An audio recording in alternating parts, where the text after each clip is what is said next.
اور جنات یہ بات جانتے تھے۔ نفل شکرانہ تو آپ نے ادا کر لیے، اس کے علاوہ آپ نے ہزاروں بکروں اور 12,000 بیل یعنی گائیں وغیرہ کی قربانی دی اور دعا کی، اللہ تعالیٰ کے حضور، اللہ پاک میری حیات مبارکہ میں یہ مسجد اقصیٰ تعمیر ہو جائے، بیت المقدس کی تعمیر مکمل یعنی پوری ہو جائے۔ اب اللہ تعالیٰ کا حکم جب ہوتا ہے تو بندہ کچھ نہیں کر سکتا۔ یہاں ہم آپ کو بتاتے چلیں کہ اللہ تعالیٰ نے نبیوں کے مرتبے بہت اونچے رکھے ہیں، مرتبہ بہت ہی اعلیٰ ہے۔ ہماری وہ اوقات نہیں، نہ ہی ہماری عبادت ایسی ہے، نہ ہمارے اعمال ایسے ہیں۔ حضرت سلیمان علیہ السلام جانتے تھے کہ جنات بہت سرکش اور نافرمان ہے۔ اللہ تعالیٰ نے حضرت سلیمان علیہ السلام کو وہ طاقت عطا کی کہ انہی کے ذریعے وہ کنٹرول میں رہ سکتے ہیں۔ اب وقت آ گیا آپ کے وصال کا، یعنی آپ کا اس دنیا سے پردہ فرمانے کا، اور آپ کو خبر ہو گئی۔ آپ نے دعا کی، یا رب العالمین، اے میرے پیارے اللہ، بیت المقدس کی تعمیر کا کام ابھی پورا نہیں ہوا ہے۔ اے میرے پیارے اللہ، اگر میرا وصال ہو جاتا ہے ان جنات کے سامنے تو یہ کام نہیں کر سکیں گے، یہ چھوڑ کر بھاگ جائیں گے۔ تو اے اللہ، تو میری مدد فرما، میرے وصال کے بارے میں ان کو خبر نہ ہو، ان کو ظاہر نہیں ہونے دینا کہ میں اس دنیا سے پردہ فرما چکا ہوں۔ اللہ رب الکریم نے اپنے نبی کی دعا سنی۔ آپ علیہ السلام اپنے محراب میں چلے گئے۔ آپ کا محراب بہت ہی خوبصورت سی جگہ تھی، وہ جہاں پر عبادت کیا کرتے تھے، اور شیشے کی ایک بہت ہی خوبصورت سی جگہ، ایک کمرہ بنا ہوا تھا۔ وہاں سے جنات آپ کو عبادت کرتے ہوئے دیکھ سکتے تھے اور دیکھتے ہی رہتے تھے۔ وہاں پر جا کر آپ اپنی لاٹھی کے سہارے کھڑے ہو گئے، اور اب آپ وہاں ایسے کھڑے رہے کہ جنات کو لگ رہا تھا کہ آپ عبادت کر رہے ہیں۔ اب ادھر ملک الموت یعنی حضرت عزرائیل علیہ السلام، جن کا نام ہی ہے روح قبض کرنے والا، انہوں نے آپ کی روح اسی حالت میں قبض کر لی۔ ابھی اسی طرح آپ اپنی لاٹھی پر ٹیک لگائے کھڑے رہے۔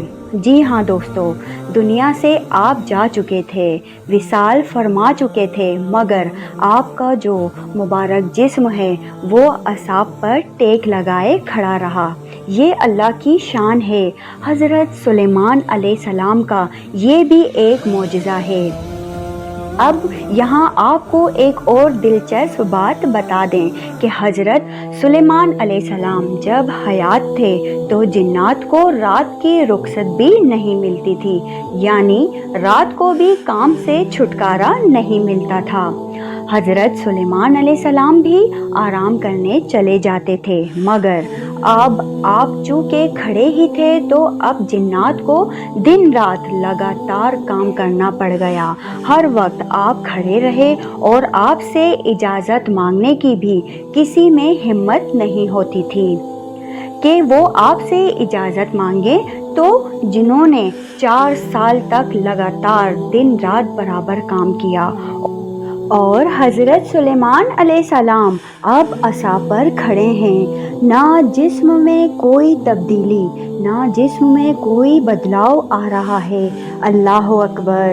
یہ بھی اللہ کے نبی کی شان دیکھیے کہ اس کی تعمیر کا کام چونکہ حضرت سلیمان علیہ السلام کی نظروں کے سامنے ہوتا تھا، اسی لیے اس عمارت کو ہیکل سلیمانی بھی کہا جاتا ہے۔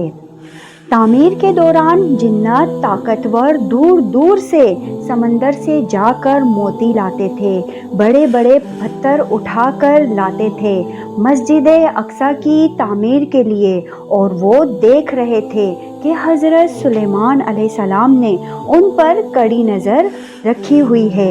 اب ایسے ہی 1 ماہ گزرا، 2 ماہ گزرے، پورا سال گزر گیا، جناتوں کو شک بھی نہیں ہوا۔ دھیان دینے والی بات یہ ہے کہ کچھ لوگ سوال بھی کر سکتے ہیں کہ حضرت سلیمان علیہ السلام بالکل ہلے نہیں، اپنے عصا پر جمے رہے اور اسی جگہ پر کھڑے رہے۔ تو کیا جنات کو نہیں پتہ چلا؟ تو سب سے بڑی بات کہ ان کی ہمت نہیں تھی کہ وہ حضرت سلیمان علیہ السلام کے محراب کے قریب آتے، کیونکہ وہ جنات آپ علیہ السلام سے بہت ڈرتے تھے۔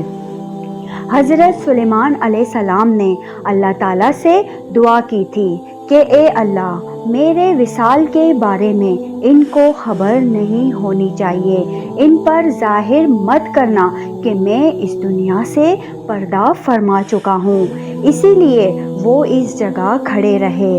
جنات سمجھ رہے تھے کہ وہ ان کو دیکھ رہے ہیں اور عبادت میں مشغول ہیں۔ پورا سال جب گزر گیا اور مسجد اقصیٰ کی تعمیر جب مکمل ہو گئی تو اللہ تعالیٰ کے حکم سے یعنی حکم ربانی ہوئی اور دیمک جسے قرآن مجید میں دعوت الارض کہا گیا، اس کو مسلط کر دیا حضرت سلیمان علیہ السلام کے عصا یعنی لاٹھی پر۔ یہ حکم دیا کہ حضرت سلیمان علیہ السلام کے عصا کو تم چاٹ جاؤ، کھا لو، اور اس نے حضرت سلیمان علیہ السلام کی لاٹھی مبارک کو، عصا کو پورا کھا لیا۔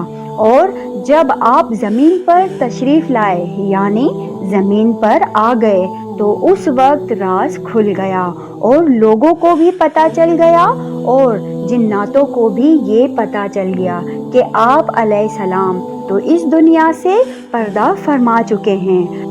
سب لوگ حیرت میں ڈوب گئے، راز کھل گیا۔ علم غیب کا دعویٰ کرنے والے وہ لوگ جو سمجھتے تھے کہ ان جنات کو غیب کا علم کے بارے میں پتہ ہے، بہت سے یہ قدرت کے راز جانتے ہیں، انہیں پتہ ہی نہیں چلا کہ حضرت سلیمان علیہ السلام اللہ تعالیٰ کے حکم سے اس دنیا سے جا چکے ہیں۔ اور پھر لوگوں کو پتہ چل گیا کہ یہ جنات سرکش ہیں، نافرمان ہیں، اور اللہ تعالیٰ نے علم الغیب صرف اپنے پاس رکھا ہوا ہے اور اپنے حکم سے اپنے نبیوں کو عطا کیا ہے۔ وہ خبریں اللہ پاک وحی کے ذریعے پہنچاتا ہے، لیکن غیب دان بے شک اللہ تعالیٰ ہے۔ تو اس طرح جو جنات سرکش تھے، نافرمان تھے، انہوں نے دیکھ لیا کہ اللہ تعالیٰ کی قدرت کس طرح اللہ تبارک و تعالیٰ نے اپنے نبیوں کو حیات رکھا اور ان کے جسم مبارک پر کیڑے نہیں آ سکتے ہیں۔ دیمک نے چاٹا تو لکڑی کو چاٹا، حضرت سلیمان علیہ السلام کے پاک جسم کو چھوا تک نہیں، اور 1 سال تک وہ جسم مبارک اسی حالت میں تر و تازہ رہا۔ حضرت سلیمان علیہ السلام کا کتنا بڑا معجزہ ہے دنیا کے لیے کہ دیکھ لیجئے، اللہ تعالیٰ کے نبی زندہ ہیں، ان کے جسم مبارک کو مٹھی نہیں کھا سکتی، ان کے جسم مبارک کو کیڑے نہیں کھا سکتے، وہ اسی حالت میں عبادت کر رہے ہیں اللہ کی۔ سبحان اللہ۔ یہ واقعہ سب کی آنکھیں کھول دینے کے لیے کافی ہے کہ ہم بہت ساری نافرمانیوں والی باتیں کر جاتے ہیں، بڑے بڑے بول بول جاتے ہیں، نبیوں کی شان میں گستاخی کر جاتے ہیں۔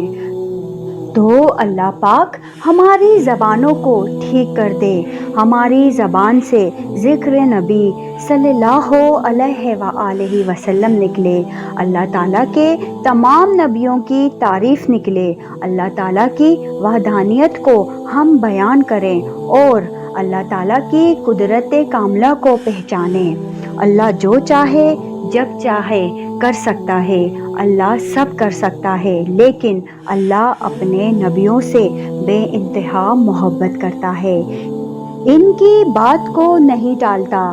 آپ لوگوں کو یہ معلوم ہو گیا ہوگا کہ آخر حضرت سلیمان علیہ السلام نے بیت المقدس کی تعمیر کیسے کروائی، یعنی مسجد اقصیٰ کیسے بنائی تھی، اور آج کل آپ لوگ دیکھ اور سن بھی رہے ہوں گے کہ کیسے اسی مسجد اقصیٰ کو یہودی لوگ زبردستی اپنے قبضے میں کرنے کی کوشش کر رہے ہیں۔ ابھی تک وہاں کے کتنے بے قصور مسلمانوں کو شہید کر چکے ہیں، اور آپ کو یہ بھی بات بتاتے چلیں کہ ان یہودیوں کا مقصد صرف مسجد اقصیٰ کو شہید کر کے وہاں تھرڈ ٹیمپل یعنی ہیکل سلیمانی بنانے کا ہے۔ آخر میں اللہ تبارک و تعالیٰ سے دعا ہے کہ اللہ تبارک و تعالیٰ فلسطین کے مسلمانوں کی اور بیت المقدس کی حفاظت فرمائے، آمین یا رب العالمین۔ ناظرین کرام، اگر آپ کو یہ واقعہ پسند آیا ہو تو ویڈیو کو لائک شیئر کر کے چینل کو سبسکرائب کر دیں اور بیل آئیکن دبا دیں، اور کمنٹس باکس میں اپنی قیمتی رائے کا اظہار ضرور کیجیے گا۔ اب تک کے لیے اتنا ہی۔ سیدہ روبی رضی کو دیجیے اجازت۔ اپنا بہت سارا خیال رکھیے گا۔ اللہ حافظ۔